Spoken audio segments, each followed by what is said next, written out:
Have you ever felt it? That quiet hum of dissatisfaction on a Sunday evening. The one that whispers that the week ahead is just a repeat of the last. You wake up, you work, you pay the bills. You feel a fleeting moment of relief, and then the cycle begins again. You're running on a treadmill, working harder and harder, but the scenery never changes. You dream of freedom, the freedom to travel, to create, to spend time with the people you love, to simply breathe without the weight of financial pressure on your chest. But that freedom feels like a distant shore, impossibly far away. What if I told you that the cage you feel trapped in isn't locked from the outside, but from the inside? That the key isn't a winning lottery ticket or some secret formula, but a fundamental shift in the way you see your work, your money, and your future. For generations, we've been taught a simple story. Go to school, get a good job, work hard, and you'll be secure. But in today's world, that story is breaking down. Security is an illusion. True freedom isn't found in a paycheck, it's built by a mindset. This is not about becoming a Wall Street tycoon overnight. It's about learning to move from a life where you work for money to a life where you build systems that make money work for you, quietly and consistently, while you live. It's about transforming your thinking from that of an employee, trading precious hours for dollars, to that of an investor who plants seeds that grow into forests of opportunity. It's about understanding the silent language of wealth that the rich have used for centuries, a language built on principles, not luck. If you've ever felt that there has to be more to life than just getting by, if you're tired of giving away your most valuable asset, your time, for a return that never truly lasts, then you are in the right place.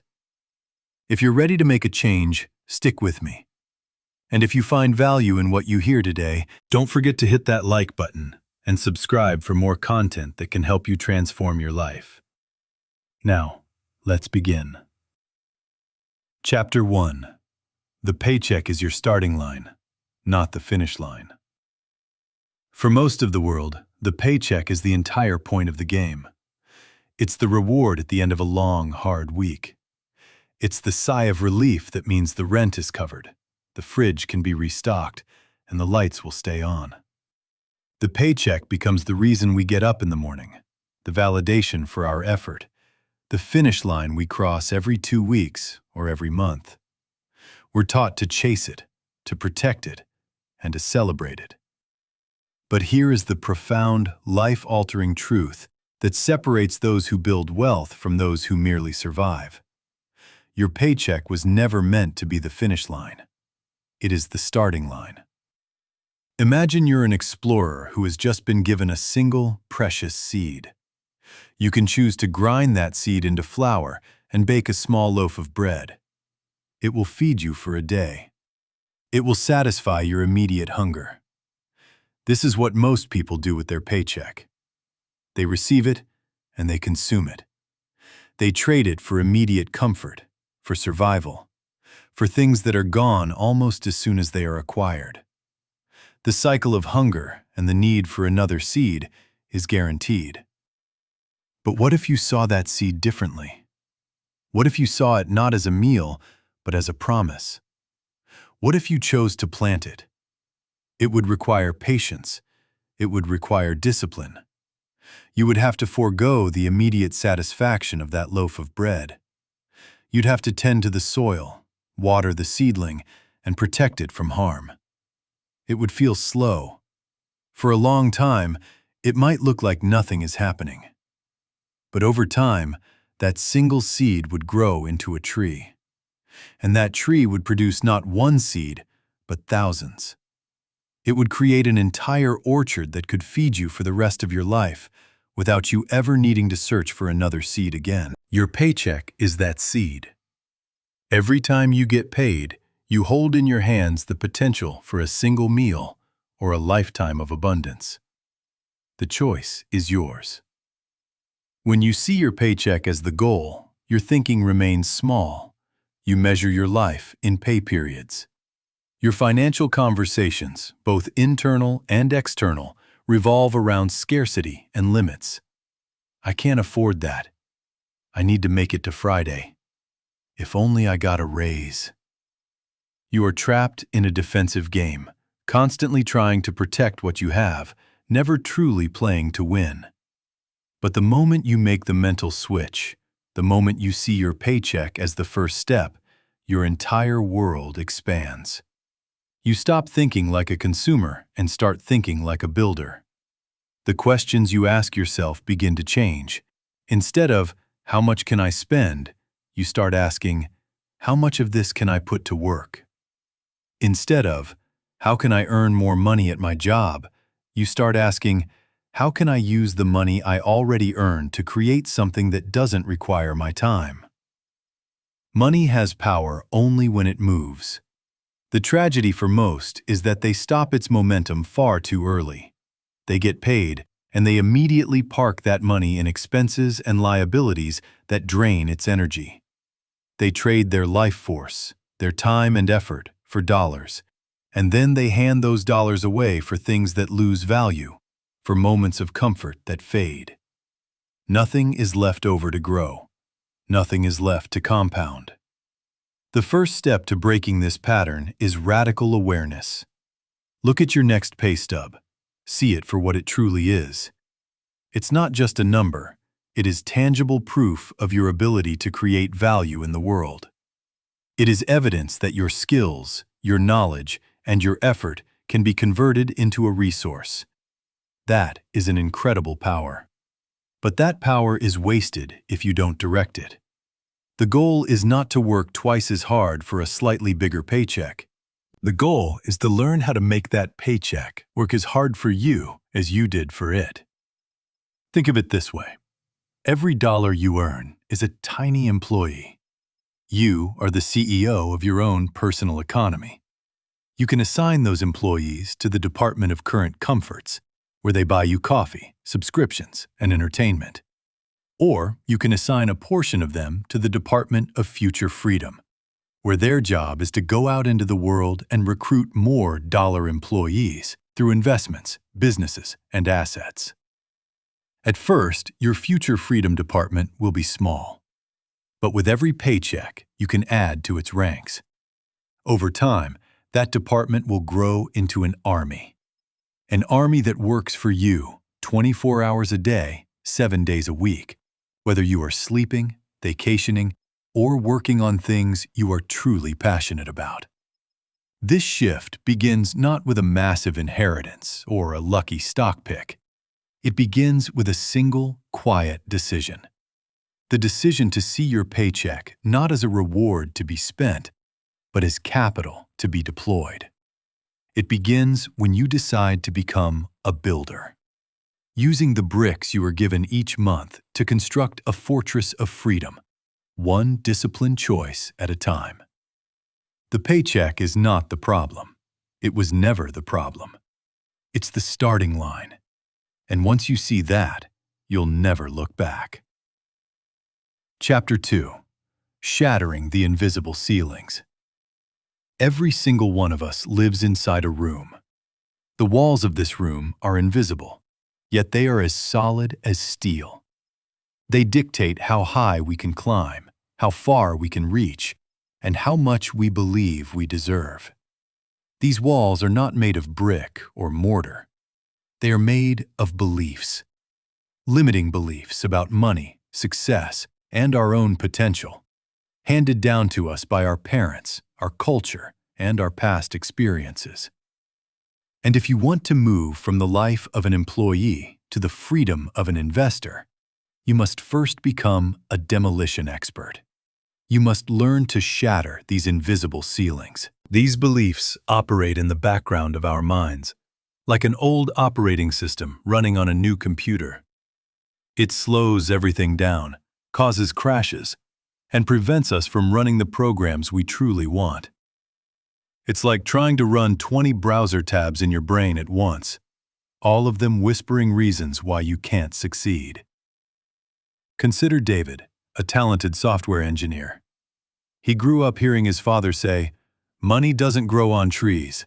You have to work your fingers to the bone for every penny. So David works relentlessly. He puts in 60-hour weeks, takes on every project, and earns a respectable six-figure salary. Yet he is constantly stressed and perpetually broke. Why? Because his core belief is that income is directly tied to a painful level of effort. The idea of money working for him feels foreign, almost like cheating. He unconsciously rejects opportunities for passive income or smart investments because they don't involve working his fingers to the bone. His belief has built a ceiling on his wealth, and no amount of hard work will break through it until he rewrites that inner code. Then there's Chloe, a marketing manager who has a brilliant idea for a side business. But she hesitates. She grew up in a community where wealth was viewed with suspicion. Rich people are greedy, she was told. Money is the root of all evil. So, as she gets close to launching her business, a wave of guilt and self-sabotage washes over her. She procrastinates. She doubts her own motives. She worries what her friends and family will think. Her invisible ceiling isn't about effort, it's about morality. She has been conditioned to believe that wanting more is a character flaw, so she keeps herself small to remain good. These stories are everywhere. The belief that you need money to make money keeps people from starting with the little they have. The belief that investing is too complicated for me becomes a self-fulfilling prophecy. The belief that my job title defines my worth keeps people chained to a position long after it has stopped serving their growth. Your first task is to become an archaeologist of your own mind. You must dig up these beliefs, hold them up to the light, and question their origin. Ask yourself, who taught me this? Was it a parent who was struggling financially? A teacher who had never built a business? A society that benefits from me staying a compliant worker? Is this belief absolutely, universally true? Or is it just a story? Do I have concrete, present-day evidence that this belief is serving my future? What has this belief cost me? What opportunities have I missed? What conversations have I avoided? And what dreams have I deferred because I accepted this rule as law? When you begin to question these ingrained ideas, they start to lose their power. You stop defending your limitations and start exploring your possibilities. You realize you've been living under someone else's laws, laws written for a different time and a different reality.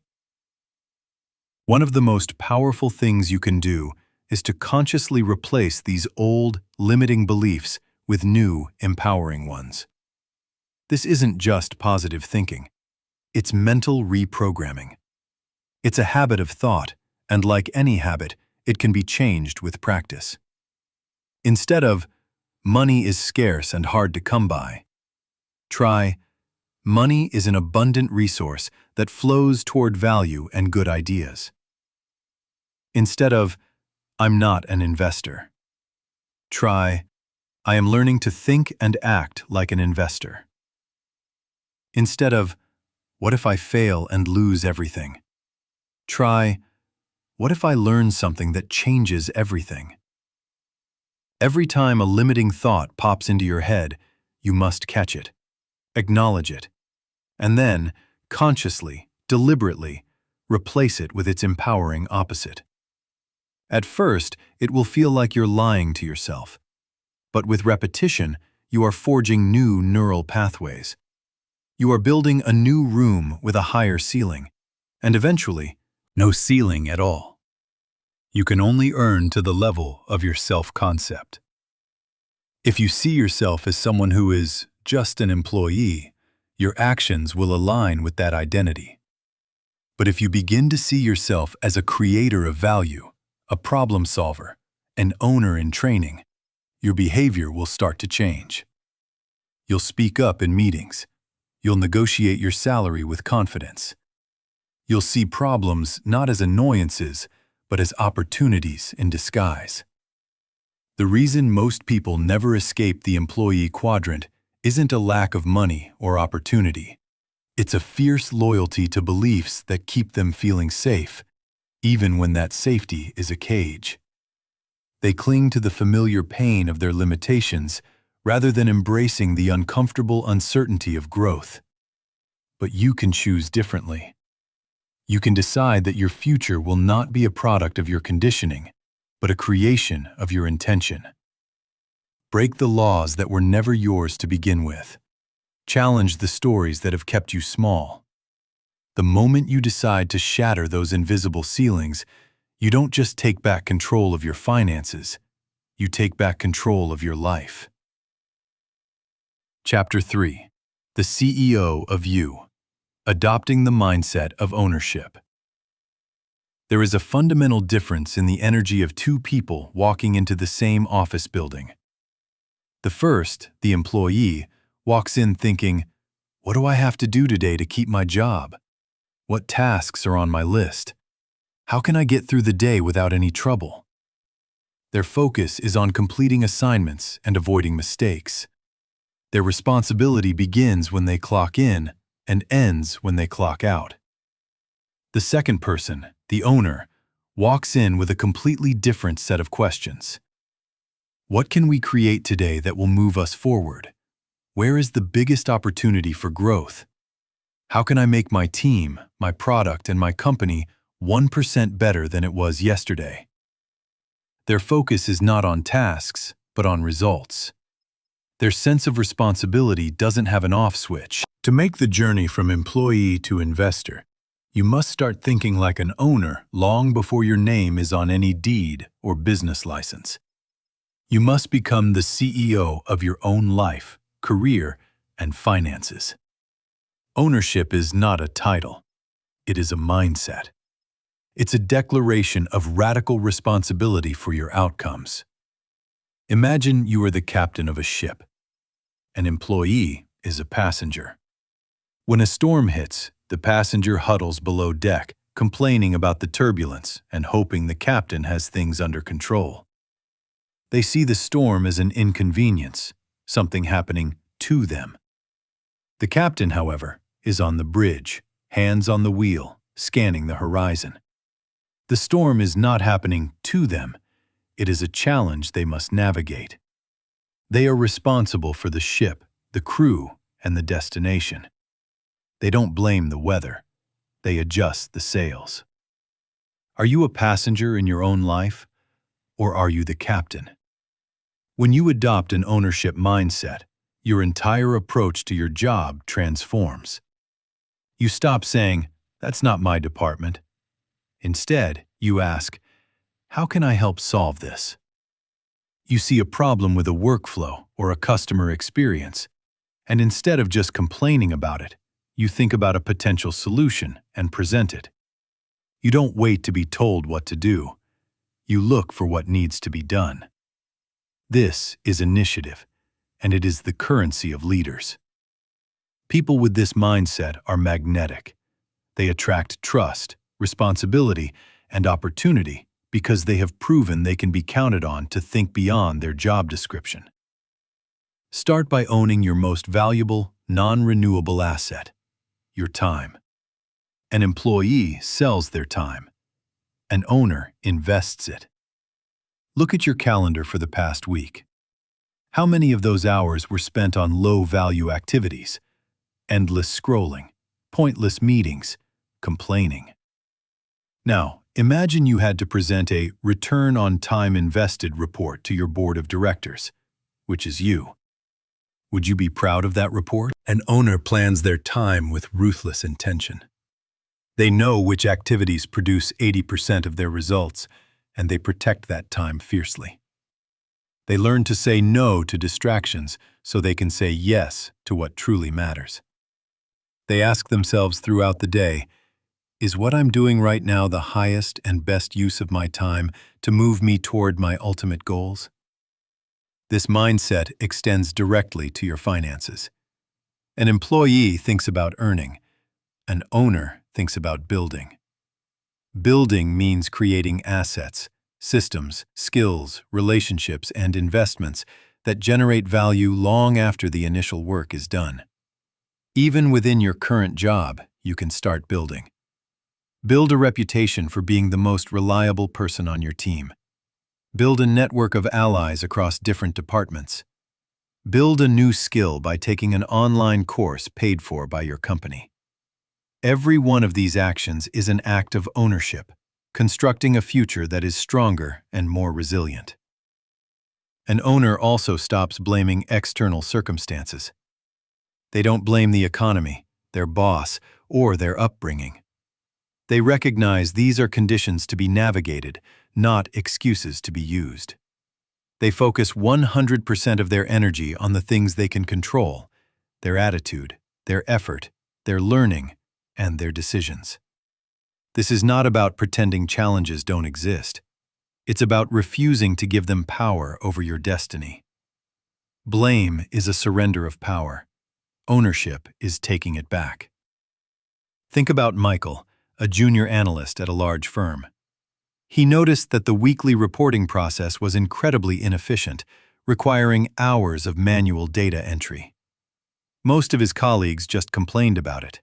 It was just the way things were done. But Michael, thinking like an owner, spent a weekend learning some basic automation scripts. On Monday, he presented his manager with a new process that cut the reporting time by 75%. He didn't ask for permission. He didn't wait to be assigned the project. He saw a problem, and he owned it. Within a year, Michael was leading his own team, not because he was the most experienced analyst, but because he demonstrated the psychology of leadership. You are the CEO of You, Inc. Every decision you make is a business decision. The food you eat affects your energy and productivity. The content you consume affects your mindset and creativity. The way you manage your money determines your company's long-term solvency. Are you running a thriving enterprise or one that is slowly going out of business? Thinking like an owner is not about arrogance or pretending you know everything. On the contrary, it requires profound humility. Owners are obsessed with feedback.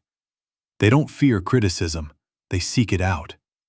They know that feedback, even when it's hard to hear, is data they can use to improve. An employee gets defensive. An owner gets curious. Start today. Choose one area of your life, your job, your health, your finances, and decide to take 100% ownership of it. No excuses, no blame. Just a commitment to being the primary creative force in that domain. Act as if your name is on the door, because when it comes to your life, it is. The world doesn't give you ownership. You claim it. And when you do, the world responds in kind. Chapter 4. The Launchpad. How your job can fund your freedom. There is a pervasive myth in the world of personal development and entrepreneurship that in order to be free, you must hate your job. That your 9-to-5 is a prison you must escape, a soul-crushing cage to be fled at the earliest opportunity. But this all-or-nothing thinking is not only counterproductive, it's dangerous. For most of us, quitting our job tomorrow is not an option. And what if your job isn't a prison at all? What if, viewed through a different lens, it is the single greatest launchpad you have for building the life you truly want? Your job can either be the anchor that holds you in place or the engine that propels you into orbit. The difference has nothing to do with your title or your salary. It has everything to do with your strategy. Most people see their job as a simple transaction. They trade their time and skills for money to cover their living expenses. The money comes in and it goes right back out. It's a closed loop. But a strategic thinker, an investor in training, sees their job as something far more valuable. They see it as their first and most reliable investor. It provides the steady seed capital, the real-world education, and the low-risk environment needed to build their empire of freedom on the side. When you start to see your job as your strategic partner, your entire relationship with it changes. You are no longer just working for bills. You are working to build. Every hour you put in, every task you complete, is fueling your escape velocity. This mindset shift infuses your daily work with a profound sense of purpose.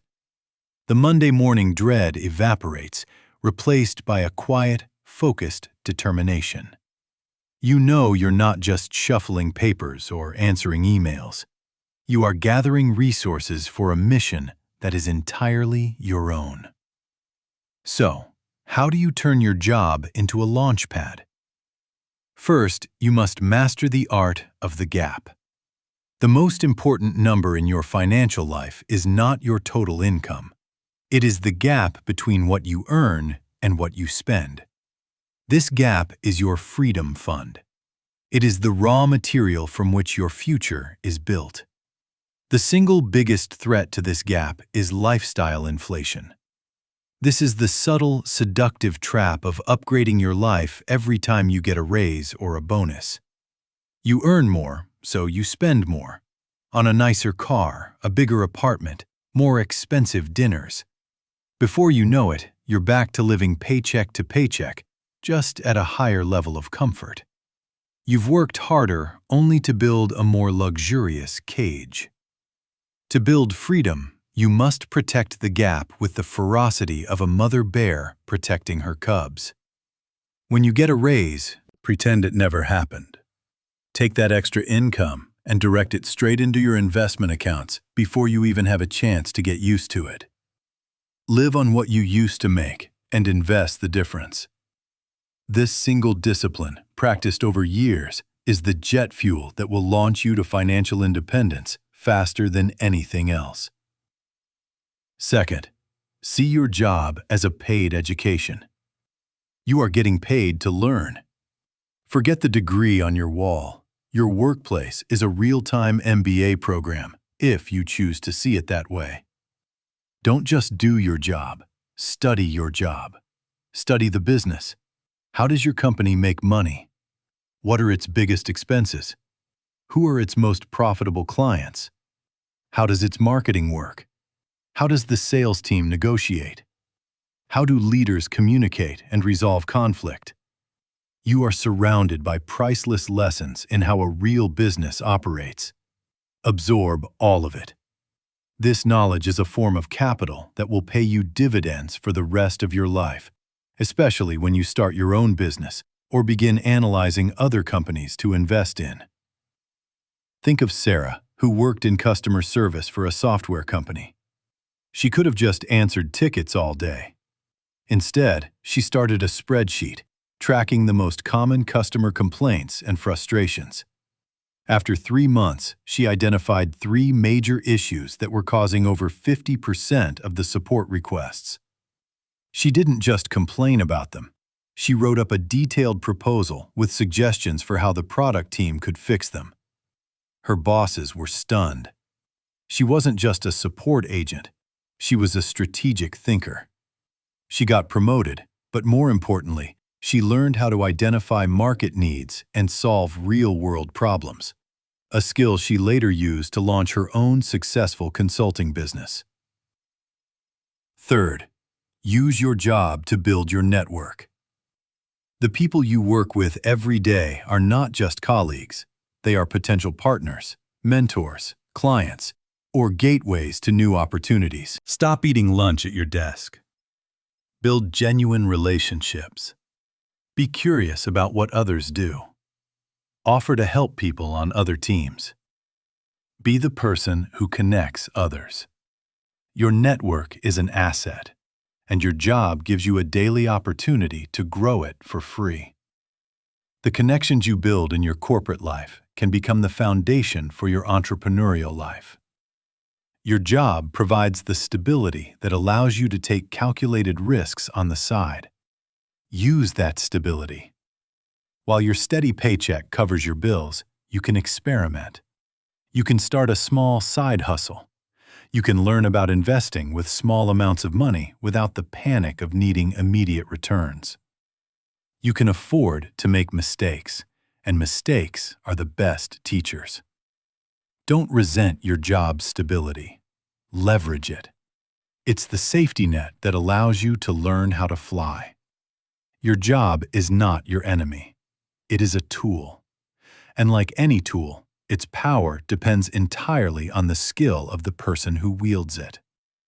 You can use it like a hammer to bash rocks for 40 years, or you can use it like a lever to move your world.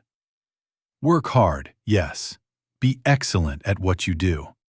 But do it with a higher purpose. Every paycheck is a brick. Every lesson learned is a blueprint. Every connection made is a pillar. Use them all to build the house of your own freedom. Chapter 5. Building Your Silent Workforce. The Art of Cash Flow. Imagine waking up tomorrow morning, and before your feet even hit the floor, you've already made money. Not because you were working, but because your money was working. While you were sleeping, a silent, invisible workforce was busy generating income for you. This isn't a fantasy. It is the reality for everyone who achieves true financial freedom. They understand that you will never be free as long as your income is 100% dependent on your own effort. You must build a silent workforce. You must build cash flow. Cash flow is the river of income that flows into your life from assets you own, not from the hours you trade. It's the dividends from stocks, the rent from real estate, the royalties from a book, the earnings from an online business that runs on automated systems. It is the steady, reliable stream that fills your financial reservoir, whether you are actively working, taking a vacation, or caring for a loved one. The ultimate goal is to build this river until it is wide and deep enough to cover all of your living expenses. The moment it does, you have reached what is called the crossover point. This is the moment you are no longer required to work for money. Work becomes a choice, not a necessity. That is the definition of freedom. So how do you build this silent workforce? It begins with a fundamental change in your relationship with money. Most people see money as a consumable, something to be spent. You earn it, you spend it, it's gone.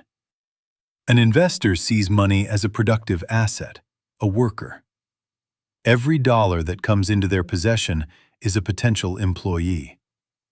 Their first question is not, "What can I buy with this?" but rather, "Where can I deploy this so it can bring back more money with it?" Step 1 is to create the capital to hire your first employees.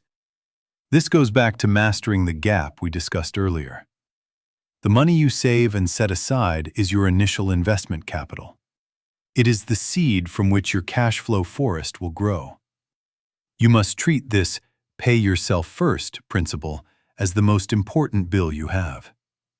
Set up an automatic transfer from your checking account to your investment account for the day after you get paid.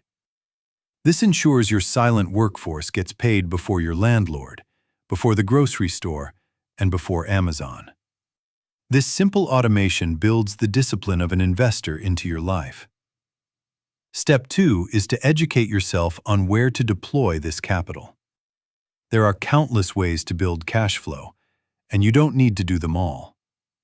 You just need to become an expert in one or two. Consider investing in dividend-paying stocks. When you buy a share of a stable, profitable company, you become a part owner. As a reward for your ownership, the company pays you a portion of its profits, typically every quarter. This is a dividend. It's pure cash flow. It arrives in your account whether the stock market went up or down that day. Think of each share as a tiny worker sending its paycheck directly to you. Your job is to hire more of these workers every month and, crucially, to reinvest their earnings to hire even more workers. This is the magic of compounding in action. Or perhaps you're interested in real estate. You save up for a down payment on a small rental property. You find a reliable tenant who pays you rent every month. After you pay the mortgage, taxes, and other expenses, the money left over is your cash flow. Your property is an asset, a powerful employee working around the clock to generate income for you. In the digital age, the opportunities are even more accessible. Let's say you have a skill or a passion: coding, baking, fitness, writing. You can create a digital product, like an online course, an ebook, or a software tool. You do the hard work of creating it once, but that digital asset can then be sold hundreds or even thousands of times with no additional effort from you.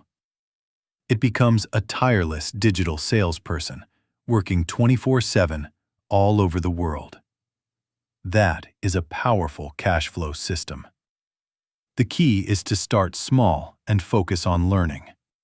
Don't get overwhelmed by all the options. Pick one path that genuinely interests you and immerse yourself in it. Read books, listen to podcasts, find a mentor. Your first goal is not to get rich, it's to learn the game. Your first small investment is your tuition fee in the school of real-world finance. Maybe you only make a few dollars in dividends or a tiny profit from your first digital product. That's a victory. You have successfully created a stream of income that is not tied to your time. You have proven the concept. Now, your job is simply to scale it. Building cash flow requires patience. This is not a get-rich-quick scheme. It's a get-rich-for-sure strategy. It will feel slow at first. Your early returns will seem insignificant. This is the point where most people give up. They want the oak tree without waiting for the acorn to sprout. But the investor understands that the power lies in consistency. They keep watering the seed, month after month, year after year. And then one day, they wake up and realize they are standing in the shade of a mighty tree. Your silent workforce may start as a small team of a few dollars, but every dollar you save and invest is another worker hired. Every dividend reinvested is that worker having a child who also starts working for you. Over time, this family of assets grows exponentially until their combined effort is greater than your own. That is the day you buy back your time. That is the day you become truly free. Chapter 6: The Uncomfortable Truth. Trading Comfort for Curiosity. Human beings are wired for comfort. Our brains are designed to seek out safety, predictability, and the path of least resistance. Comfort feels good. It feels like success. You get a steady job, a nice apartment, a routine that works. You know what to expect. There are no scary surprises. And slowly, without you even noticing, that comfort becomes a cage. It's a warm, cozy cage with a velvet lining and all your favorite snacks. But it is a cage nonetheless. And it will quietly suffocate your potential if you let it. The people who break free, who build extraordinary lives, are the ones who learn to make a difficult but essential trade. They trade their love of comfort for an insatiable curiosity. They choose the discomfort of the unknown over the familiar stagnation of the known. They stop saying, "I know," and start asking, "What if?" Curiosity is the engine of all growth. Comfort whispers that you're fine where you are, that you shouldn't rock the boat. It tells you that learning about investing is too complicated, that starting a business is too risky, that asking for a raise is too confrontational. Comfort's primary goal is to keep you safe in the world you currently inhabit. Curiosity, on the other hand, wants to know what other worlds are out there. It sees a successful person and doesn't feel envy. It feels fascination. It asks, how did they do that? What do they know that I don't? What mental models are they using? What steps did they take? Every great investor, every successful entrepreneur started not with a pile of money, but with a question. They were curious about how to solve a problem, how to make a process more efficient, how to make their money grow faster. That curiosity led them down a path of learning, experimenting, and ultimately, mastery.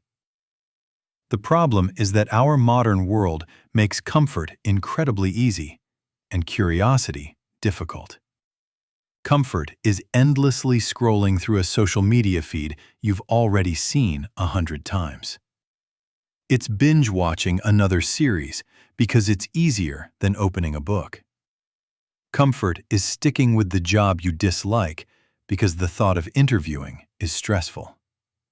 It's a slow, silent decay of your ambition. Curiosity is the antidote. It is an active state of mind. To cultivate it, you must first be willing to admit, I don't know. This is incredibly hard for most adults. We've been trained to believe that we're supposed to have all the answers. But the moment you can say, I don't know enough about how money really works, your mind cracks open. You become a student again. The world transforms from a place of limits into a vast library of possibilities. Think about what happens when you get genuinely curious about a topic. You fall down a rabbit hole. You read articles, watch videos, listen to podcasts. You start connecting dots that were previously invisible. You begin to see patterns. The topic that once seemed intimidating and complex starts to become clear, even simple. This is exactly what must happen with your financial education. Replace your fear of wealth with a fascination for it. Stop seeing it as something for other people and start studying it like it's a subject you want to ace. Don't just consume information. Engage with it. Read a book about a legendary investor like Warren Buffett. Don't just read his words. Try to understand his thinking. Why does he value patience so much? What does he mean by a margin of safety? Follow a few successful online entrepreneurs. Study their business models. How do they build an audience? What products do they sell? How do they use technology to automate their businesses? Talk to people who are ahead of you financially. Buy them a coffee and ask good questions. Not, how do I get rich? But, what was the most important lesson you learned early in your journey? What books have had the biggest impact on your thinking?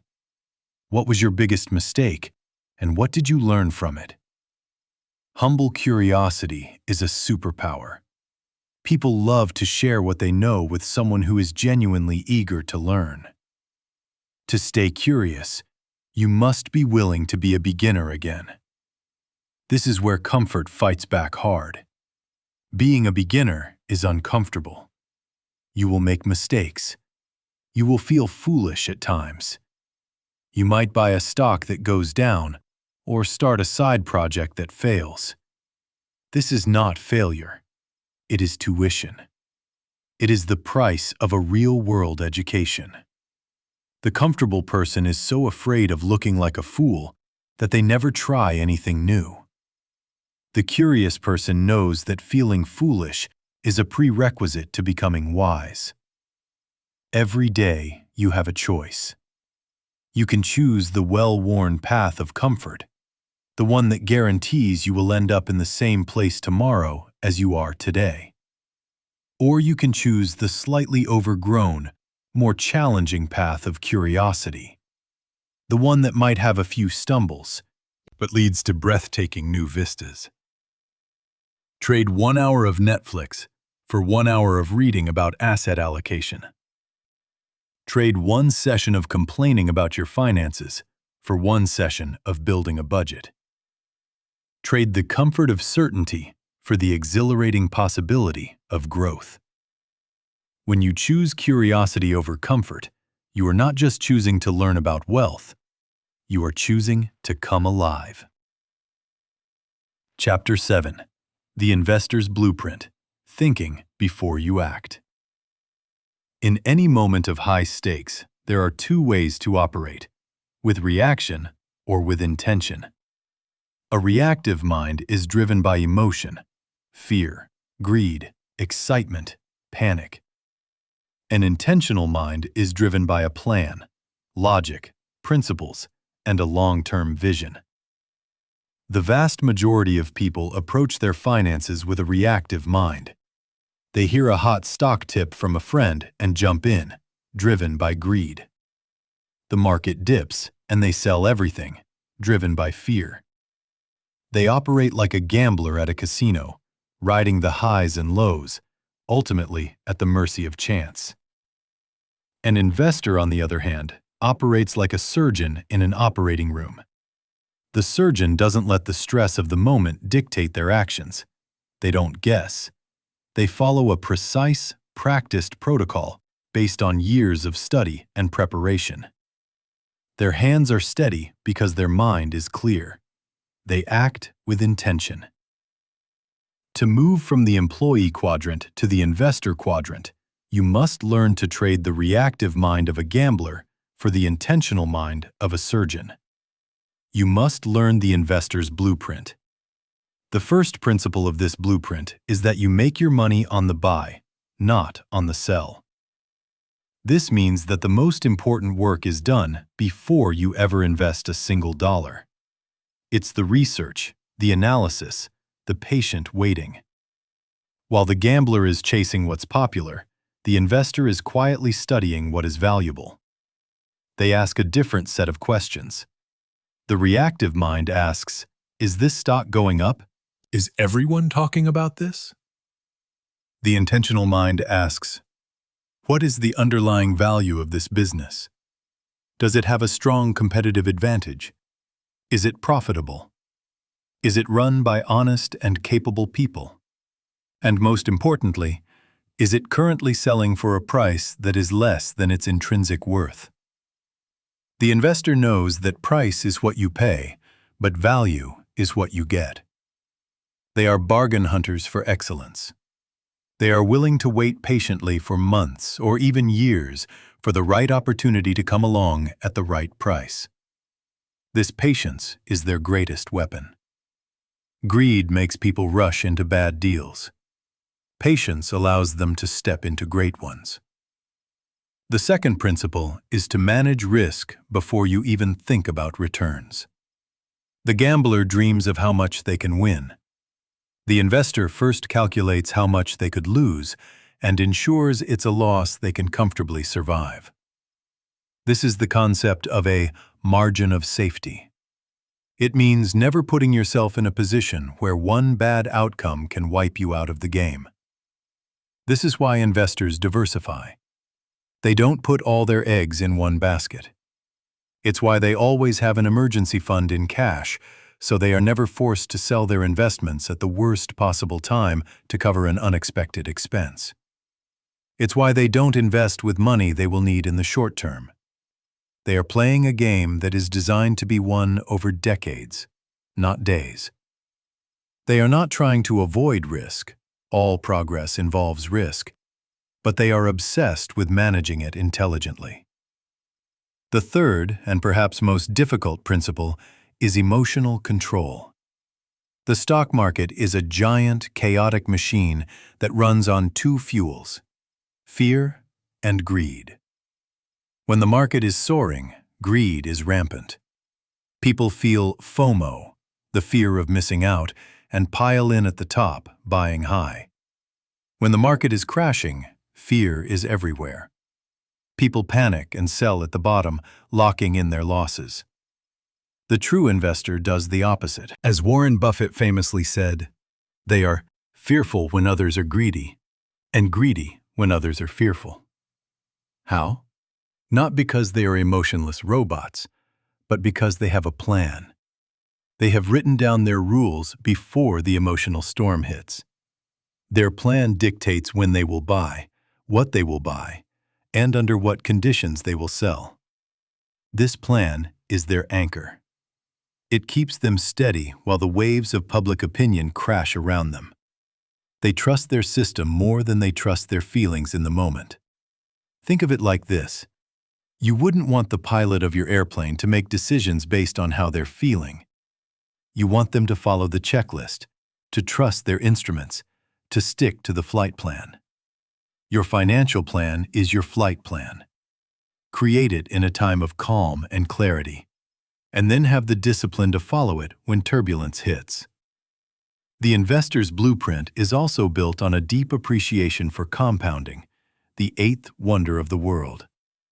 They understand that real wealth isn't built through a few brilliant moves, but through decades of steady, consistent, and frankly, boring progress. They are not looking for the home run. They are focused on consistently getting on base. They add money to their investments every single month, no matter what. They reinvest their dividends, and they let time do the heavy lifting. The gambler wants to win the lottery tomorrow. The investor wants to own the lottery in 30 years. You can start building your investor's blueprint today. You don't need a lot of money. You just need a change in mindset. Start by learning. Read The Intelligent Investor by Benjamin Graham or A Random Walk Down Wall Street by Burton Malkiel. Start by making a simple plan.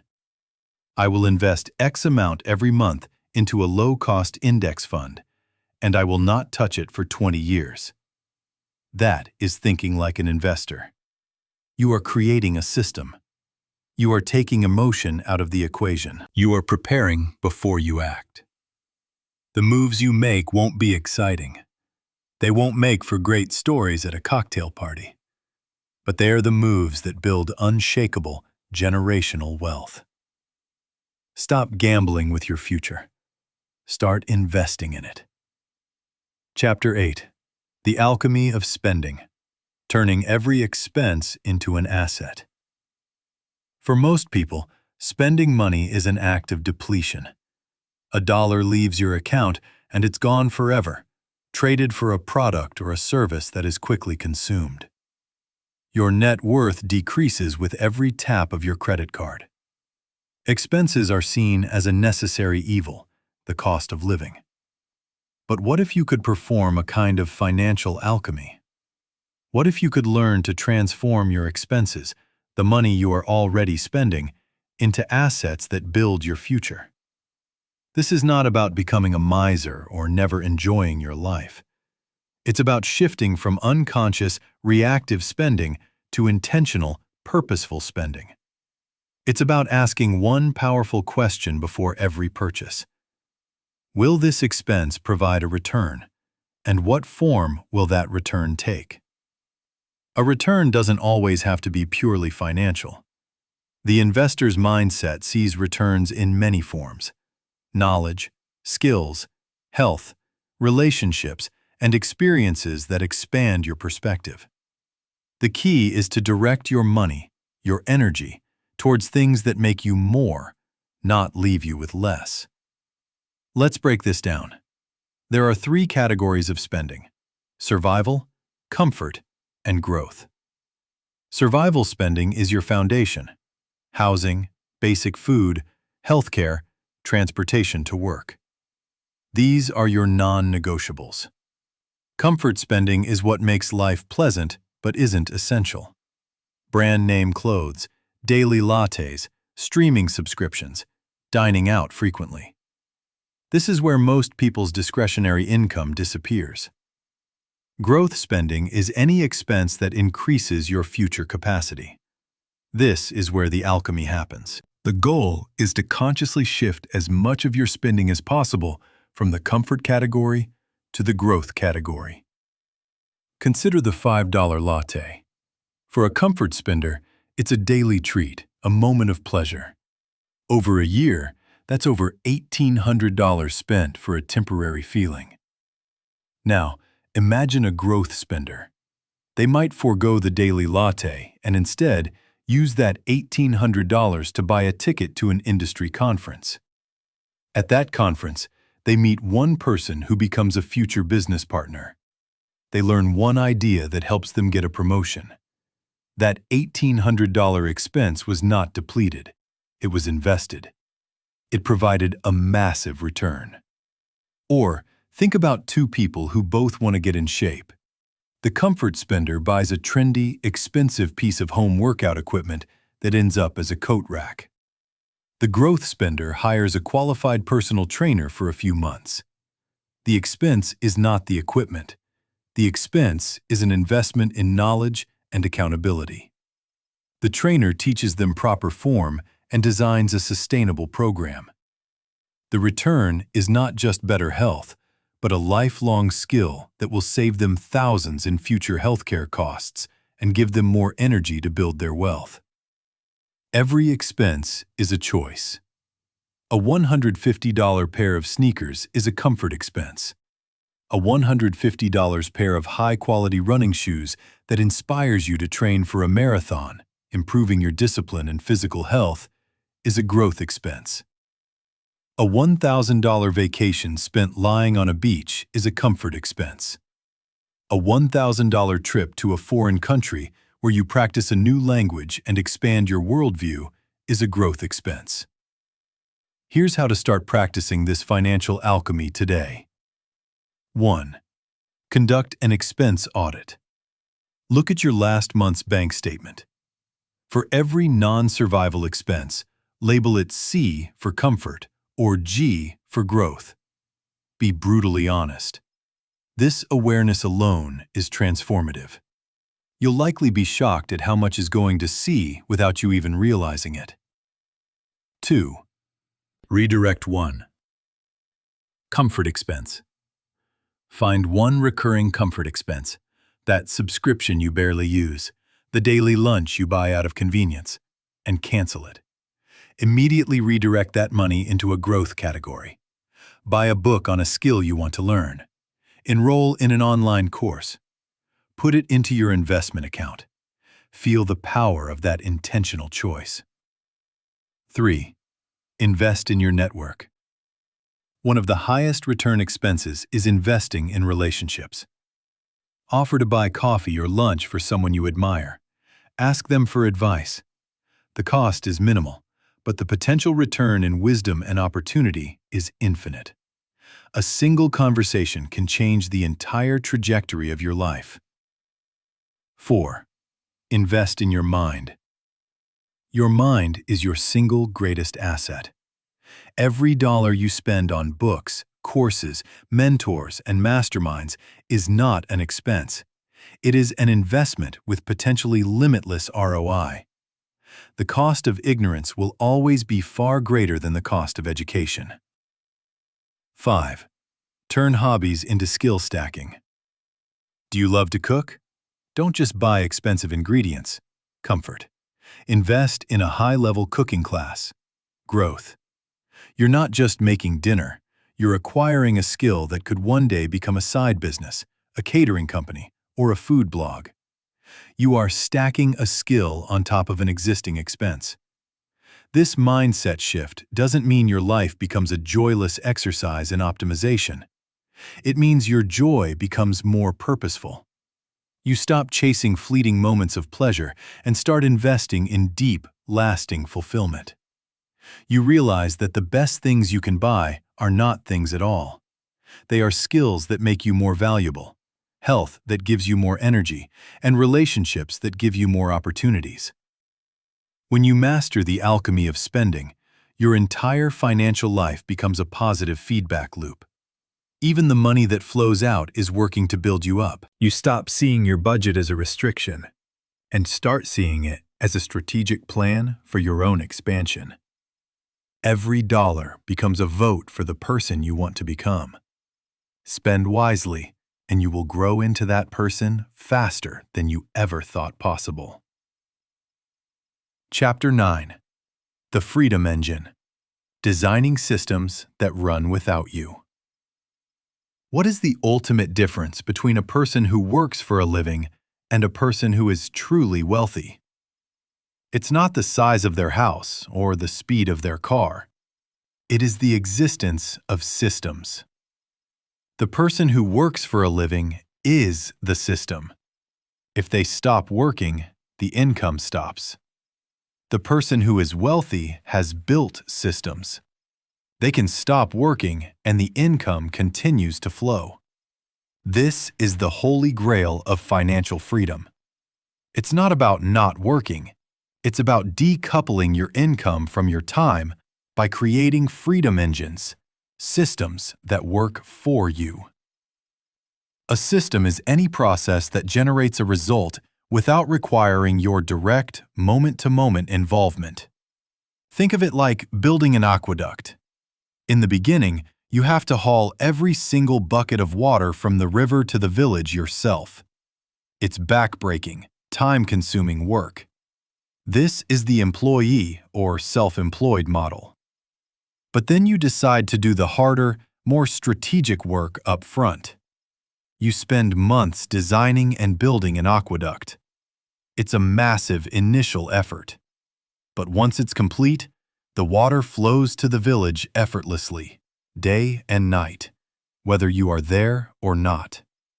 You built a system. Your goal is to stop hauling buckets and start building aqueducts in your financial life. The first and simplest system you can build is automation. This is your foundational aqueduct. You've already heard this, but its importance cannot be overstated. Automate your savings. Automate your investments. Automate your bill payments. Why? Because it removes your greatest enemy from the equation, your own flawed human psychology. Willpower is a finite resource. You might feel motivated to save on Monday, but by Friday, after a stressful week, that motivation is gone. A system doesn't rely on motivation. It runs on a schedule. It ensures that the most important financial actions happen consistently, without you having to think, debate, or feel your way through them. This small system alone can be the difference between a life of financial struggle and one of steady progress. The next level of system is creating income-generating assets. We discussed this in the chapter on cash flow, but now let's look at it through the lens of a system designer. Let's take the example of a rental property. The property itself is the asset, but the system is what makes it passive. The system includes finding a great property manager to handle tenants and repairs. It includes using software to collect rent automatically. It includes setting up a separate bank account where all income and expenses are tracked. The goal is not just to own the property, but to build a system around it so that it requires only an hour or two of your attention per month, not a part-time job. Or consider an online business. Let's say you create an online course. The course is the asset, but the system is the automated marketing funnel. A person finds you through a YouTube video, which leads them to your website where they sign up for a free email guide. This triggers an automated email sequence that builds trust and eventually offers them the course. The payment is processed automatically. They get access to the course content automatically. You could be hiking in the mountains, and this entire system could be working for you, enrolling new students and generating income. You are no longer trading time for money. You have built a machine that does it for you. To be a great system builder, you must change your mindset from being a doer to being a designer. A doer is proud of how hard they work. A designer is proud of how little they have to work because their systems are so effective. This often means embracing leverage and delegation. Leverage is about achieving more with less. Technology is your greatest leverage. Learn to use tools that automate, track, and streamline. Delegation is leveraging other people's time and skills. Many aspiring entrepreneurs get stuck because they insist on doing everything themselves, either to save money or because they think no one can do it as well as they can. This is a trap that keeps them hauling buckets forever. The system builder understands the concept of opportunity cost. If you can pay a virtual assistant $20 an hour to handle administrative tasks, freeing you up to do the $200 an hour work of designing new products or strategies, you are making a massive profit on that delegation. Your time is your most valuable asset. Stop trading it for tasks that can be delegated or automated. Building systems requires you to think like an architect. You need a clear blueprint. You can't automate chaos. Before you build, you must define the process.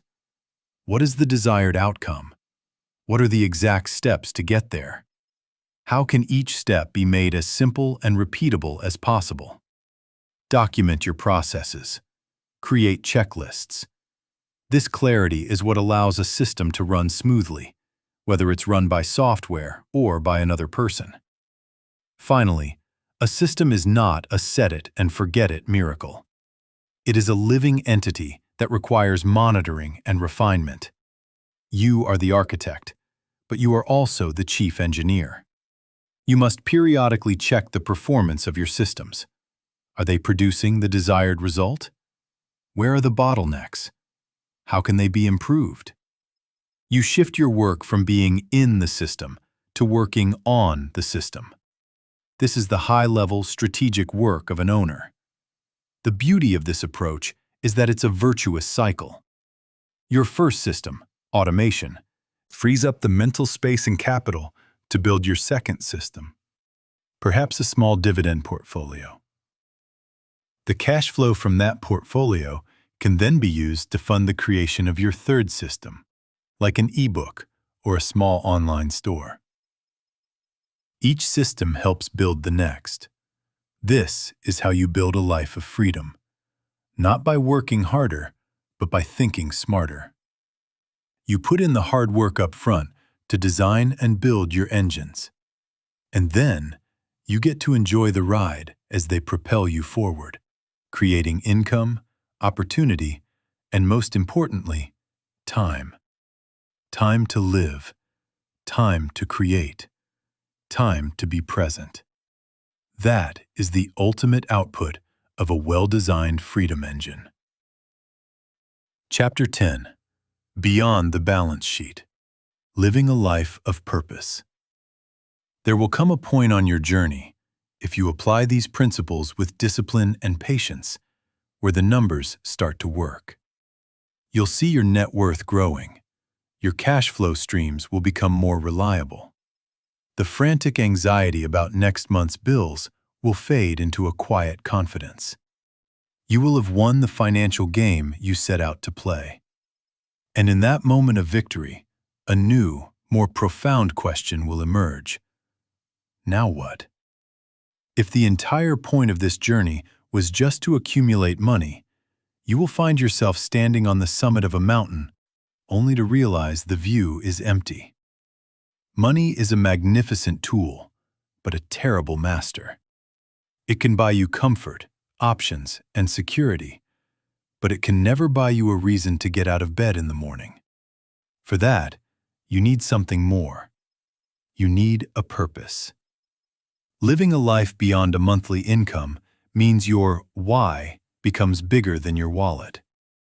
It means you stop measuring your life by the size of your balance sheet and start measuring it by the depth of your impact. It is the final and most important evolution from employee to investor. You stop just investing in assets and start investing through your life for a cause greater than yourself. Think about the difference between a resume and a eulogy. Your resume lists your job titles, your accomplishments, your income brackets.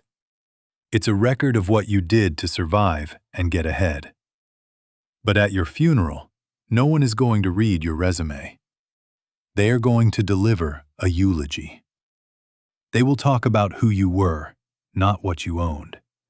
They will talk about the lives you touched, the kindness you showed, the problems you helped solve, the love you gave. Are you living a resume life or a eulogy life? The beauty is, you don't have to choose. You can build a great resume in service of an even greater eulogy. When your life is driven by purpose, your relationship with work and money is completely transformed. Your work is no longer just a vehicle for a paycheck. It becomes a platform for contribution. The same job can feel like a prison or a playground, depending on the meaning you bring to it.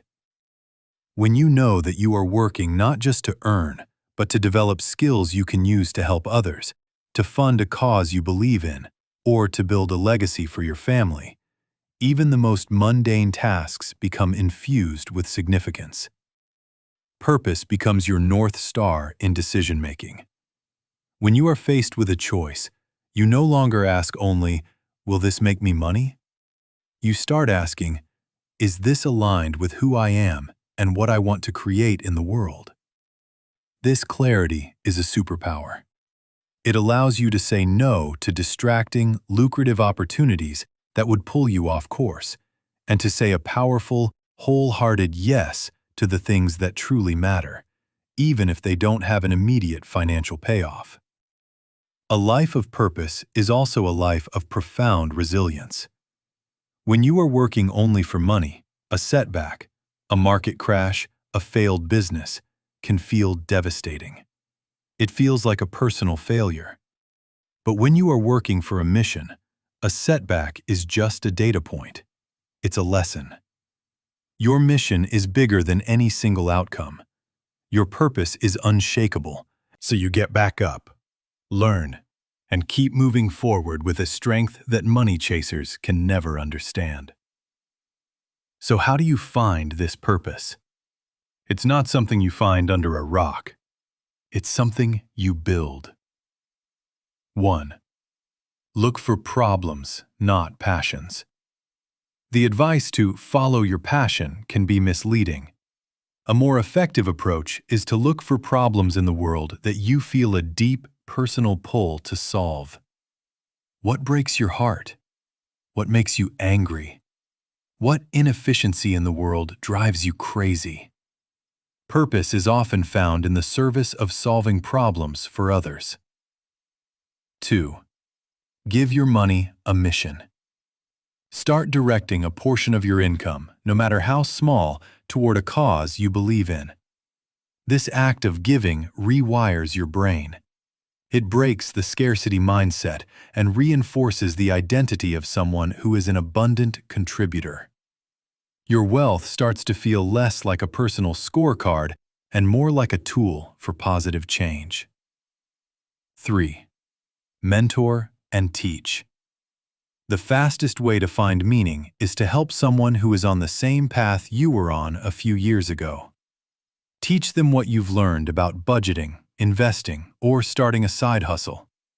Sharing your knowledge and seeing someone else succeed because of your guidance provides a level of fulfillment that no dividend check can match.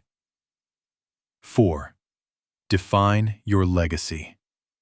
Take some time to write your own eulogy. What do you want to be remembered for? What 5 words would you want people to use to describe you? This exercise cuts through the noise and connects you with your deepest values. Now, start living today in a way that is congruent with that vision. Living with purpose is the key to true wealth, a richness of spirit that money can amplify but never replace. It's the joy of creation, the peace of contribution, and the excitement of waking up knowing that your life is part of a story that is bigger than your own survival. Don't wait until you're rich to start living a life of purpose. Start now. Bring meaning to what you are already doing. Use what you already have to make a small difference. Because in the end, the goal is not just to have enough money to live. It is to have a life that was worth living.